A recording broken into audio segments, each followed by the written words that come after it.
semaine pour qu'on puisse entrer dans cette grande célébration de la Pâque qui s'en vient, la Pâque chrétienne, enfant de Dieu.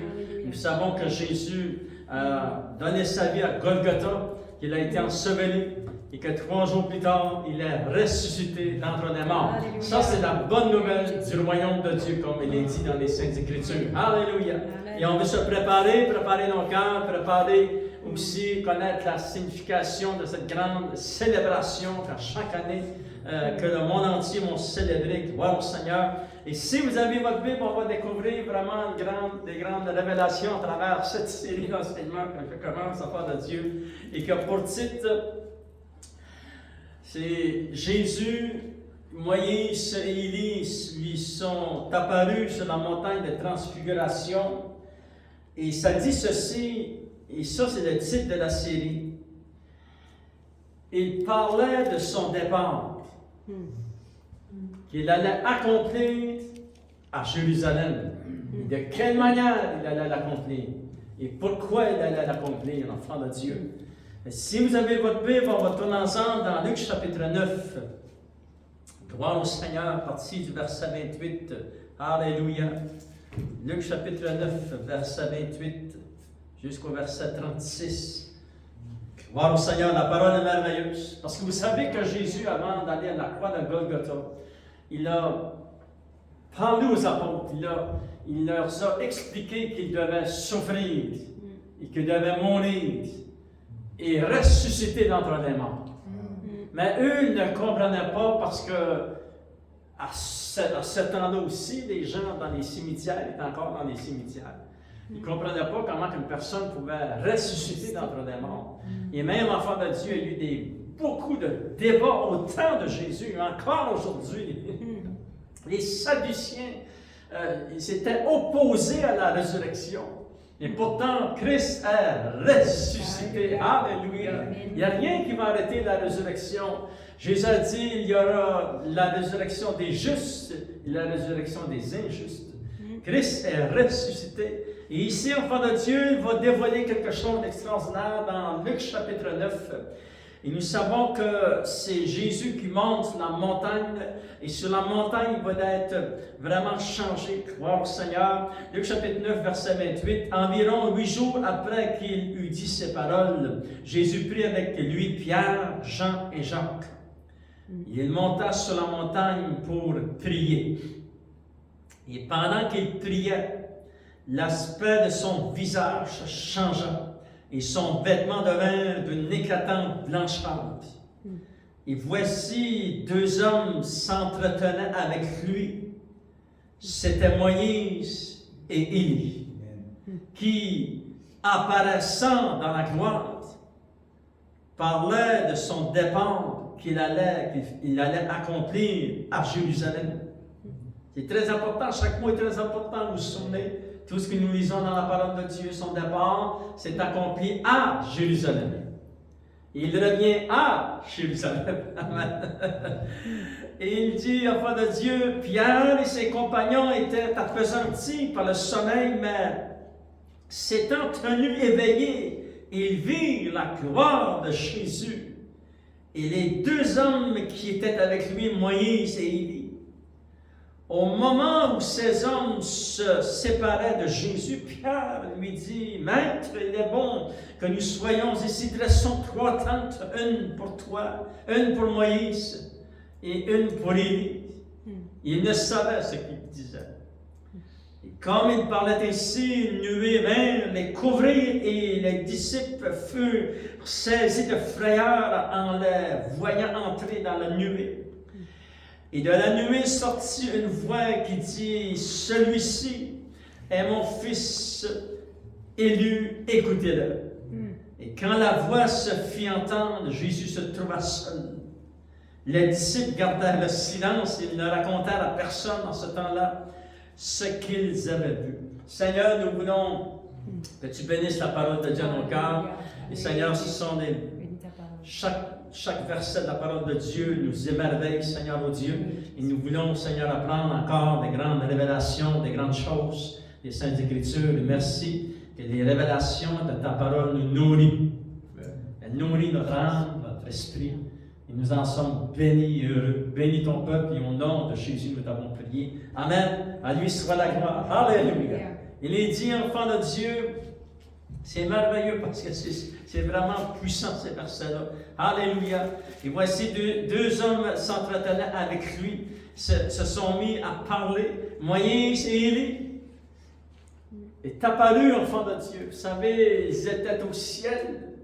Ils sont apparus sur la montagne à Jérusalem. C'est-à-dire que Dieu a permis qu'ils descendent afin qu'ils soient avec Jésus. Et là, ils discutaient ensemble. Ils parlaient ensemble de quoi? Ils parlaient de son départ. Que Jésus allait accomplir à Jérusalem. Ça veut dire que c'était très important. La façon que Jésus est venu, sa vie, tout son ministère, toute son œuvre, enfant de Dieu. Et son départ aussi allait être très important. Et pourquoi Jésus, enfant de Dieu? Vous savez, partout dans le monde entier, nous les chrétiens, nous nous préparons pour célébrer la mort de Jésus lorsqu'il a été placé dans le tombeau et cette résurrection. Toutes ces trois étapes sont très, très importantes pour nous, les enfants de Dieu. Alléluia. Et il nous a rachetés, il nous a délivrés, et il nous a ouvert le chemin afin que nous puissions avoir accès, enfants de Dieu. Gloire au Seigneur. Vous savez même que la nation d'Israël, les Juifs vont se préparer eux aussi pour célébrer la Pâque juive. Et dans pas long, ils vont recommencer les sacrifices à Jérusalem. Et probablement que nos yeux vont voir ça, enfants de Dieu. Mais ça ne change rien. Et ça n'ajoute rien à ce que Jésus a fait. Ça n'amène aucun changement. Parce que la parole de Dieu demeure la parole de Dieu. Et la Pâque chrétienne est différente que cette Pâque. La Pâque même que les nations vont célébrer avec des petits lapins, avec des petits œufs, etc. Une signification de la vraie Pâque, enfant de Dieu. Les religions du monde vont célébrer avec le rituel, etc. Mais nous voulons apprendre, enfant de Dieu, et nous voulons ensemble regarder dans la parole de Dieu, comme il est dit ici au verset 31, qui apparaissant dans la gloire, parlait de son départ qu'il allait accomplir à Jérusalem. De quoi discutait-il, enfant de Dieu? Moi, je crois que Jésus, et avec la parole de Dieu, nous allons découvrir ensemble beaucoup de révélations par rapport à ce qu'il discutait. Et l'une de ces révélations que nous allons découvrir ensemble, nous allons découvrir comment le Seigneur Jésus, lui, a préparé la Pâque du Seigneur.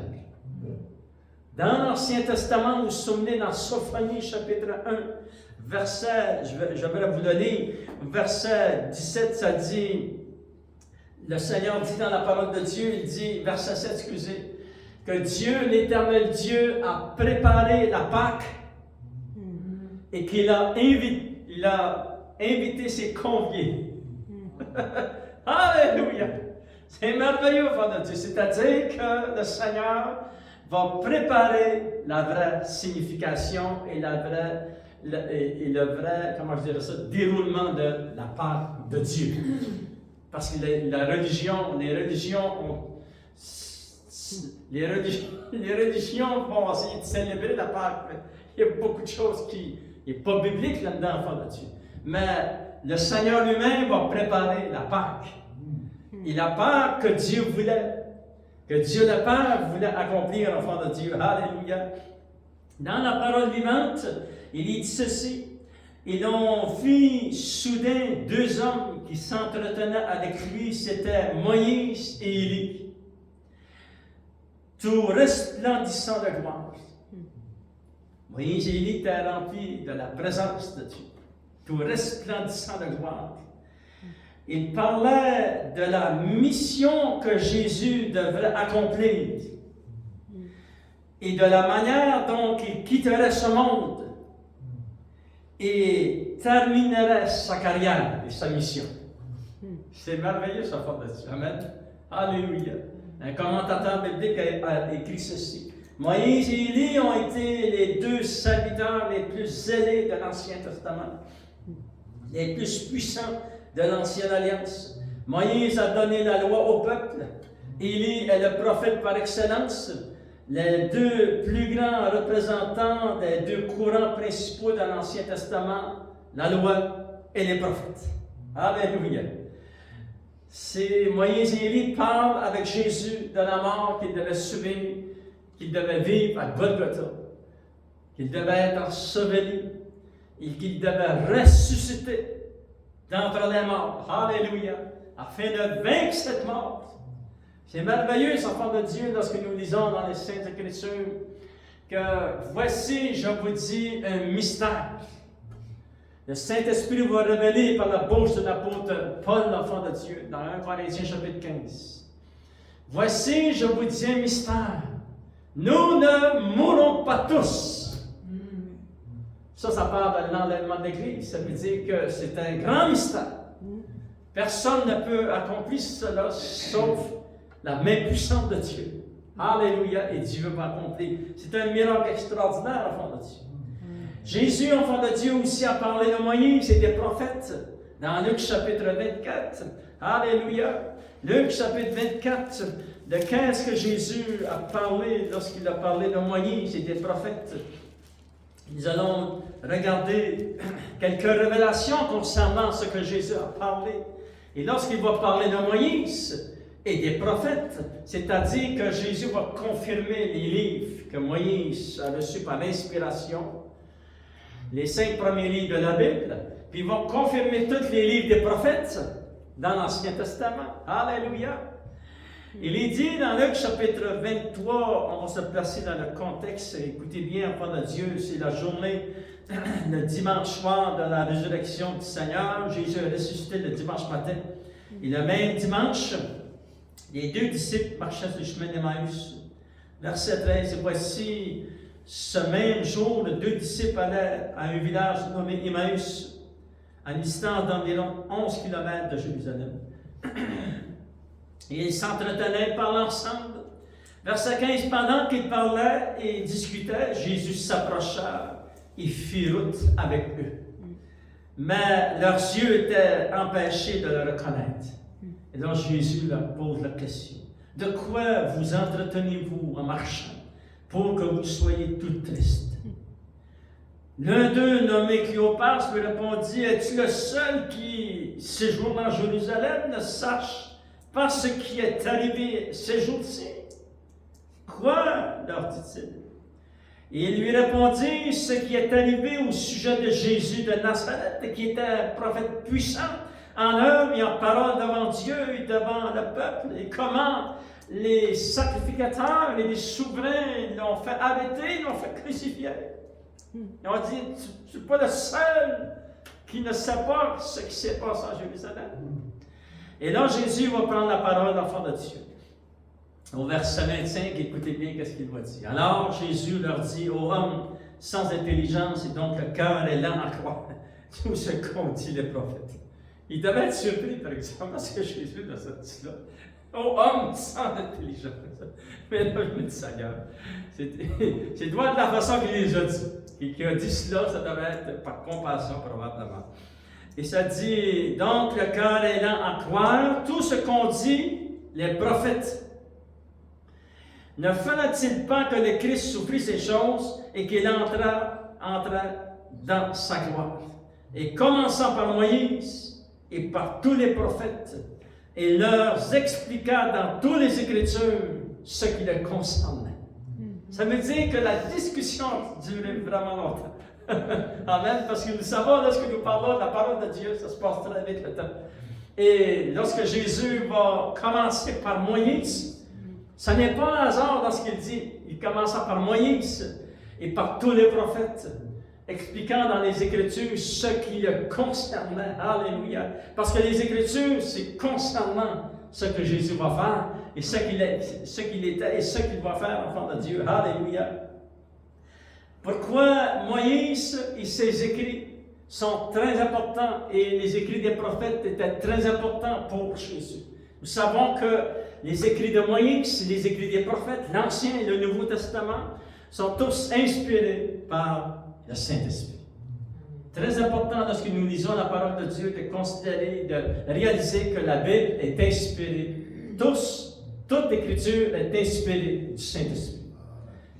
Gloire au Seigneur. Qu'est-ce qui s'est passé au temps de Moïse qui nous explique un autre aspect de la venue de Jésus, de sa vie, de sa mort, de sa résurrection, de son départ à Jérusalem et de son retour bientôt, parce qu'il revient de nouveau à Jérusalem.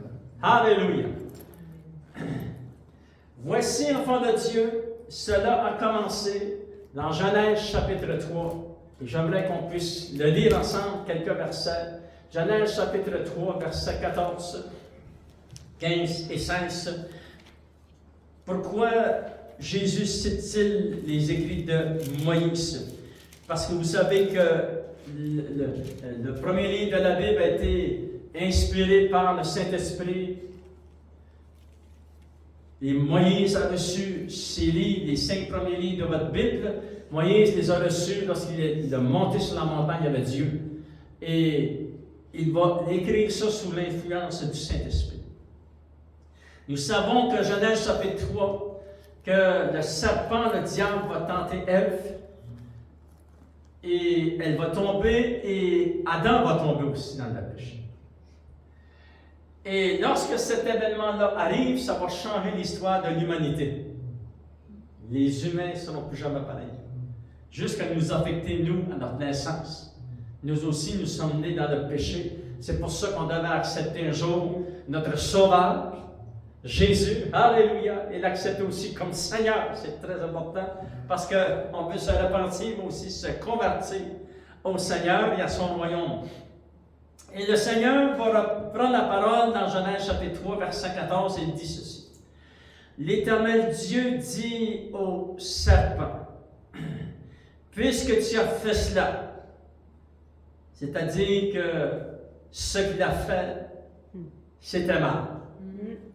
Puisque tu as fait cela, tu seras maudit en tout le bétail, entre tous les animaux des champs, tu marcheras sur ton ventre, et tu mangeras de la poussière tous les jours de ta vie. Et Dieu rajoute en le regardant, en disant, et nous savons que le serpent, c'est Satan, c'est le diable, et Dieu lui dit, je mettrai inimitié entre toi et la femme, entre ta postérité et sa postérité. Celle-ci t'écrasera la tête et tu lui blesseras le talon. Et il dit à la femme, j'augmenterai la souffrance de tes grossesses, tu enfanteras les douleurs et tes désirs se porteront vers ton mari. Et on dit Amen, mais il dominera sur toi. Voici, enfants de Dieu, 2 choses que Dieu révèle ici dans ces quelques versets, s'adressant directement au diable. Il va lui dire au verset 15, je mettrai inimitié entre toi et la femme, entre ta postérité et sa postérité. 2 choses importantes que Dieu va révéler et qui va être très important pour nous, enfants de Dieu. Dieu parle premièrement, il parle d'inimitié. Voici ce que le synonyme du mot inimitié. Il y aura toujours animosité, la haine et l'hostilité entre l'homme, l'être humain et l'ennemi. Il y aura aussi, enfants de Dieu, 2e chose, il parle de la postérité. Qu'est-ce que ça veut dire, la postérité? Postérité veut dire entre ta descendance, tes enfants, ta famille. Il y aura une différence, il y aura toujours la guerre entre ta postérité, la postérité de Satan et de ses âmes déchues et les êtres humains. Et ça, c'est très, très, très important parce que c'est à cause de cela que Jésus est venu. Il y a guerre entre les ténèbres et les humains. Et nous le savons parce que lorsqu'on est né de nouveau, on s'est aperçu vraiment qu'on était dans une guerre. Avant qu'on se naisse de nouveau, on est dans le monde et on ne réalisait jamais qu'il y avait une guerre spirituelle. Mais lorsque tu acceptes le Seigneur, là tu réalises que vraiment tu étais dans un combat. Et puis ton combat était qu'on avait un ennemi, on ne le savait pas. Mais lorsqu'on a nos Seigneurs, on a réalisé que Dieu nous protège et Dieu est venu à notre secours. C'est pour ça qu'il a envoyé son Fils enfant de Dieu. C'est très important lorsque Dieu dit inimitié et postérité. Regardons l'exemple d'Abraham. Voici ce que Dieu va révéler en premier à Abraham lorsque celui-ci va décider de servir Dieu et d'aller jusqu'au bout dans son service pour Dieu. Il va dire ceci dans Genèse chapitre 22. On a lu ces versets dans les dernières années, mais on va le relire ensemble. Genèse chapitre 22, verset 13, il dit ceci. Après que Abraham l'ange l'a arrêté de sacrifier son fils, et Abraham, ça dit au verset 13, Abraham leva les yeux et vit derrière lui un bélier retenu dans un buisson par les cornes. Et Abraham alla prendre le bélier et l'offrit en holocauste à la place de son fils. Abraham donna à ce lieu le nom de Jéhovah Jireh. C'est pourquoi l'on dit aujourd'hui à la montagne de l'Éternel, il sera pourvu. Et l'ange de l'Éternel appela une seconde fois Abraham, il va lui dire ceci. Il l'appela des cieux, il va lui dire ceci. Écoutez bien, enfant de Dieu, qu'est-ce qu'il va dire? Et il dit, je le jure par moi-même. Il ne peut pas le jurer par le plus grand que lui, parce qu'il est le plus grand. Amen. Je le jure par moi-même, parole de l'Éternel, parce que tu as fait cela et que tu n'as pas refusé ton fils, ton unique, je te bénirai et je multiplierai ta postérité. Écoutez, on va faire attention, s'arrêter sur le mot prospérité. Ça dit, comme les étoiles du ciel et comme le sable qui est sur le bord de la mer, et ta postérité possédera la porte de tes ennemis. Toutes les nations de la terre seront bénies en ta postérité parce que tu as obéi à la voix de Dieu. Alléluia! Fait que c'est très important, la postérité d'Abraham, mais notre postérité aussi, et la postérité des êtres humains. Alléluia! Lorsque Dieu va déclarer à l'ennemi qu'il va y avoir une inimitié entre lui et la femme, entre sa postérité et la postérité de la femme, une guerre d'une envergure qui va amener un déluge mondial, dans Genèse chapitre 6, une guerre va se déclarer au fond de Dieu et qui va résulter d'un résultat d'une disparition de tout ce qu'il y avait sur la terre, à un tel point que seulement 8 êtres humains vont être sauvés. Il faut qu'il y ait arrivé quelque chose d'épouvantable. Amen? D'accord, amen. Et vous allez dire, qu'est-ce que Jésus a à faire avec cela? La parole de Dieu a tout à faire avec tout ce que et Jésus a à faire avec ce que nous allons voir. Qu'est-ce qui est arrivé? Enfant de Dieu, qu'est-il arrivé et qu'a fait Satan et les anges dessus pour empêcher que Dieu veut dire à travers la femme va venir quelqu'un puis va t'écraser la tête. Et nous savons que cette prophétie dans Genèse chapitre 3 verset 15, ça parle de Jésus, le Fils de Dieu, qui devait naître à travers la femme pour venir et s'abaisser au niveau des humains afin de pouvoir racheter tous les humains. Alléluia. Et que tous arrivent à la repentance. Une guerre est commencée. Et qu'est-ce que l'ennemi a fait au fond de Dieu? Nous savons qu'il va planifier et organiser quelque chose d'épouvantable, d'abominable et ce que je peux comprendre la parole de Dieu, c'est épouvantable. C'est vraiment l'abomination totale. Et on va lire un peu enfant de Dieu. Nous l'avons déjà lu ces versets, mais on va le relire dans Genèse chapitre 6, verset 1, il dit ceci. Juste avant le déluge. Ça dit, lorsque les hommes eurent commencé à se multiplier sur la face de la terre, et que des filles leur furent nées, les fils de Dieu virent que les filles des hommes étaient belles. Ils en prirent pour femmes parmi toutes celles qu'ils choisirent. Nous savons ici au verset 2, les fils de Dieu, ce sont les anges qui déchus, qui ont planifié avec le maître des ténèbres, Satan, pour prendre des femmes et avoir des enfants avec ces femmes. Et regardez, on va continuer à le lire. Parce que leur but était de souiller toutes les femmes qu'il y avait sur la terre afin d'empêcher la venue de Jésus. C'était un grand plan, ça. Puis il y avait du monde là, sur la terre. Regardez verset 3. Alors l'Éternel dit, mon esprit ne restera pas toujours dans l'homme, car l'homme n'est que chair, et ses jours, le Dieu a raccourci la vie à 120 ans. Verset 4, il dit, les géants de cette relation au verset 2, entre les fils de Dieu, qui étaient des anges déchus, et des femmes, de cette relation sont nés des enfants, et de ces enfants-là est née la race des géants. Voici, il est dit au verset 4, les géants étaient sur la terre en ces temps-là, après que les fils de Dieu furent venus vers les filles des hommes et qu'elles leur eurent donné des enfants. Ce sont ces héros qui furent fameux dans l'Antiquité. Maintenant, cette race n'était pas approuvée par Dieu. C'est très important que nous sachions cela. Parce que cette race a été créée par les anges déchus et les femmes humaines.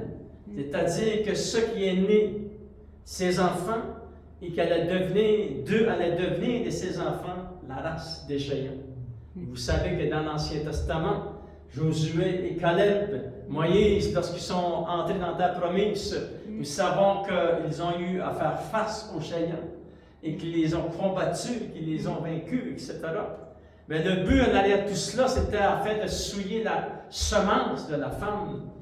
Et Dieu a intervenu et lorsque Dieu a fermé la porte de l'arche, il y avait 8 personnes dans l'arche. Il y avait 4 hommes, il y avait 4 femmes. Dieu a sauvé Noé et sa famille afin que la descendance de ces femmes, d'elles pouvait descendre et naître le Fils de Dieu. Alléluia! Et c'est très important, enfant de Dieu. L'Éternel vit. Et à cause de cette création qui n'était pas approuvée par Dieu, les géants ont amené le mal à un autre niveau sur la terre. Et c'est pour ça que le déluge, ça c'est l'une des raisons pourquoi le déluge est venu. L'Éternel vit que la méchanceté des hommes était grande sur la terre et que toutes les pensées de leur cœur se portaient chaque jour uniquement vers le mal. Fait que nous voyons verset 11, verset 8, 9, 10, il va choisir Noé qui a trouvé grâce devant Dieu parce qu'il était juste devant Dieu, lui et sa famille. Verset 11, ça dit la terre était corrompue et remplie de violence. Fait que vraiment, toute cette race non approuvée par Dieu ont amené une telle violence, une telle méchanceté sur la face de la terre. C'est pour ça que le déluge est venu, parce que le déluge, c'est vraiment quelque chose de grand, c'est vraiment quelque chose de... Ça fait que Dieu a intervenu puissamment. Cette race de géants n'était pas approuvée par Dieu, et Dieu a envoyé le déluge au temps de Noé pour effacer toute trace de ses péchés qui s'étaient propagés sur la face de la terre. C'est pour cela que Dieu avait dit, je mettrai inimitié entre vous, inimitié qui veut dire la haine et l'hostilité. Malgré tous les ruses de l'ennemi, Dieu a intervenu. Et gloire à Dieu qu'il y a resté Noé et sa famille et sa descendance pour que Dieu puisse venir à travers Noé, Abraham, tous les hommes et les prophètes dans l'Ancien Testament et ont prophétisé enfant de Dieu, gloire au Seigneur, jusque Christ allait venir. Alléluia! Dieu avait proclamé que le Fils de Dieu allait venir, son Fils devait venir à travers la femme. Et Dieu avait dit dans Genèse chapitre 3, verset 15, « Celle-ci t'écrasera la tête et tu lui blesseras le talon. » Ça veut dire ceci. Ce verset contient la première promesse implicite du plan rédempteur de Dieu pour le monde. Le monde devait être sauvé. Dieu prédit la victoire finale de l'humanité et celle de Dieu sur Satan et sur le mal, en prophétisant un conflit spirituel entre la postérité de la femme, et Jésus allait naître à travers la femme. Et Jésus allait venir enfant de Dieu, et il allait écraser la tête du serpent. Le serpent allait lui piquer le talon. Christ a été placé dans le tombeau, et 3 jours plus tard, il est ressuscité d'entre les morts. Oui. Alléluia! Oui. Parce que c'était prophétisé que le Fils de Dieu allait venir à travers la femme. Alléluia! Vous savez, des fois, vous se posez la question, qui était le plus important? L'homme ou la femme? C'est tout important. La femme a été choisie par Dieu parce que c'était le moyen que Dieu avait choisi avant la fondation du monde pour venir et racheter les humains. Comme moi et comme vous et comme nous et comme tous ceux qui veulent accepter le Seigneur dans leur cœur. Il était prophétisé dans Isaïe chapitre 7, verset 14, enfant de Dieu. C'est pourquoi le Seigneur lui-même vous donnera un signe. Quel était ce signe? C'est très important, chaque verset est très important. Voici le signe, voici la jeune fille deviendra enceinte et enfantera un fils et elle lui donnera le nom d'Emmanuel. Alléluia. Alléluia. Wow! Dieu, enfant de Dieu, a intervenu pour sauver, pour venir afin de racheter. Gloire au Seigneur. Alléluia. Il est dit dans Galates chapitre 4, regardons ces versets merveilleux qui vont avec Isaïe chapitre 7. Il est dit, Galates chapitre 4, verset 4, mais lorsque les temps ont été accomplis, Dieu a envoyé son Fils, né d'une femme. Wow! Alléluia! Né sous la loi afin qu'il rachetât ceux qui étaient sous la loi. On ne pouvait pas se racheter tout seul. Tous les humains aujourd'hui, tous les humains qui ont existé avant nous, tous ceux qui vont venir après nous, ne pouvaient pas se racheter seuls.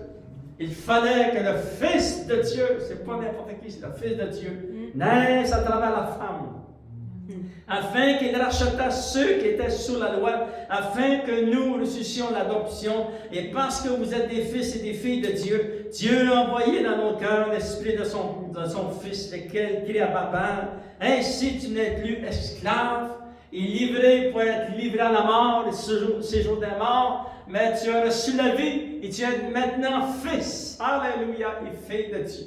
Quel privilège, enfant de Dieu. Alléluia. Jésus devait venir à travers la naissance de cette femme. Alléluia.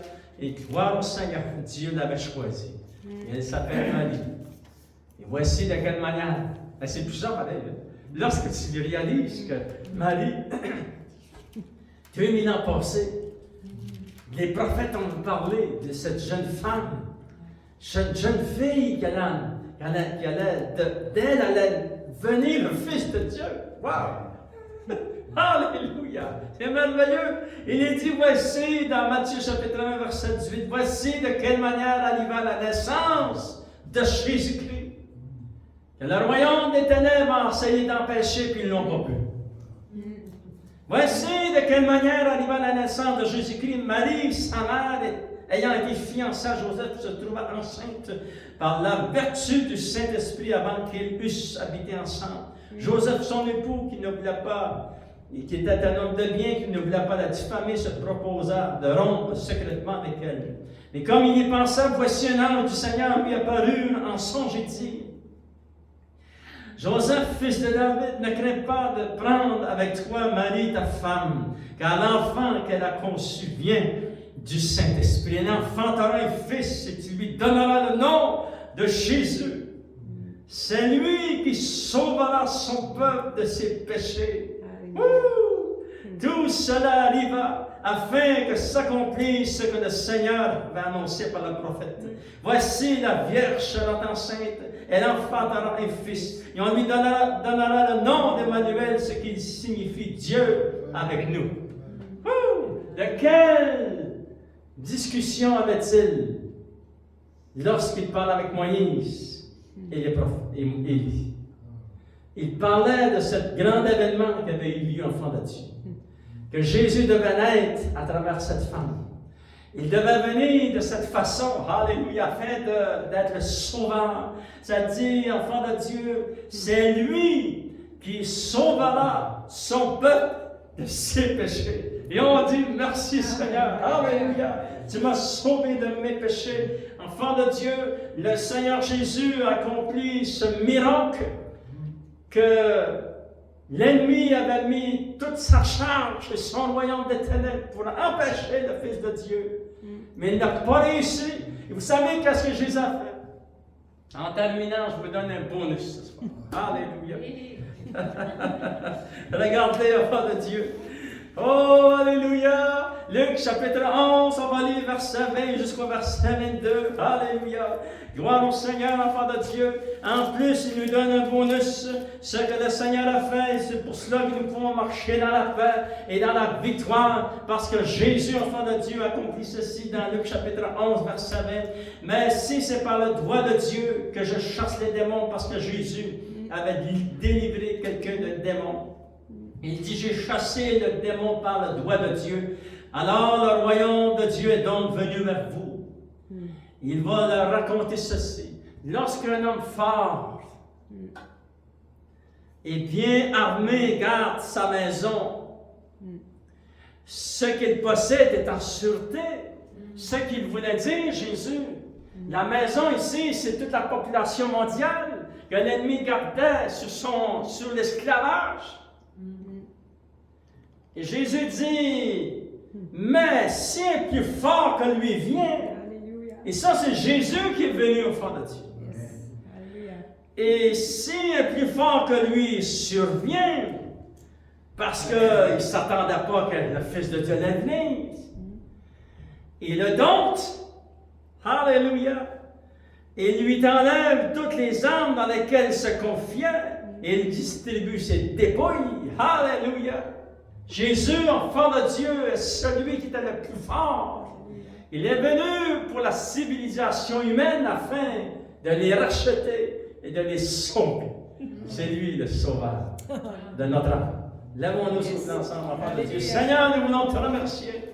Quel privilège, tout le chemin que tu as accompli, Seigneur, pour venir sur la terre. On pensait, Seigneur, que ça avait été facile. Non, ça n'a pas été facile. C'est comme tu l'as dit dans l'Ancien Testament. C'est par des grandes épreuves, Seigneur, oh Dieu, en main étendue, Seigneur. Et à bras étendus, Seigneur, que tu es venu. Alléluia, tu as enlevé tous les obstacles devant toi. Et tu as renversé les plans de l'ennemi. Tu as vaincu, Seigneur, alléluia, afin de nous racheter. Parce que ça nous prenait notre sauveur merveilleux qui devait payer le prix, Seigneur. L'accomplissement, Seigneur, accomplir la loi. Alléluia, et tous les prophètes. Toi, tu l'as accompli, Seigneur, mon Dieu. Et en plus, Seigneur, tu nous as libérés, Seigneur, afin que nous puissions te servir avec joie et avec une grande liberté, avec liberté et sans obstacle, Seigneur, mon Dieu. Nous gardons nos yeux fixés sur la parole de Dieu. Oui, Seigneur, tu as donné ta vie à Golgotha. Tu as été enseveli. Mais 3 jours plus tard, alléluia, l'ennemi ne pensait pas que tu allais sortir de ce tombeau, mais tu es sorti, Seigneur. Alléluia. Et nous te donnons l'honneur, la gloire et la puissance. Et tout le peuple de Dieu dit, Amen. Dieu est bon, enfant de Dieu. Que Dieu bénisse, allez dans la paix et la joie de votre maître. Gloire au Seigneur. Amen.